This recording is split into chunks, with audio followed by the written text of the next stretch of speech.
So here we are in the first week of June, and let's go through a market update of what is going on in the Stamford, Connecticut market. Let's start by first taking a look at the median sales price in Stamford. So first of all, this chart is over the last 10 years. And some obvious things to note is, first of all, from 2016 through the middle of 2020, things were relatively flat, right? Our median sale price kind of hovered in that high 500,000 mark. And then what you obviously see is this hockey stick up that, pretty much from the summer of 2020 all the way through where we are now, it has really just gone in one direction for the most part.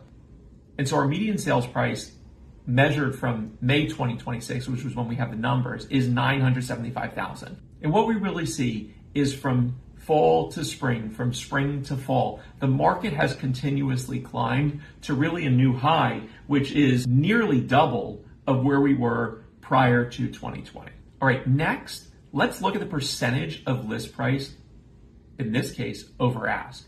Really, the interesting thing to note here, right? Nothing prior to 2020 was really selling at or above ask. But then what happened starting in about 2022 is everything was selling at or above ask. And that trend has continued, where we are now at about the highest mark possible, which is things are selling at about 4.1% on average above ask. That's a huge number, especially considering that not everything sells above ask. The next chart I want to look at is the month supply.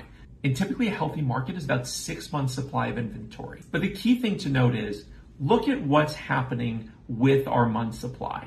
We are hovering for much of post 2022 through today, sub 2 months supply, which means we are nearly 70% undersupplied from what a healthy market looks like.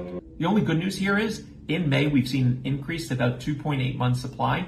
And when you compare that to March of 2026, where we're at 1.4 months supply, we've nearly doubled our inventory count from there. And obviously on that same note, how many homes for sale are there on the market? And you can see in January of this year, we had less than 50 homes on the market, whereas now we have nearly 133 single family homes in the market in Stamford.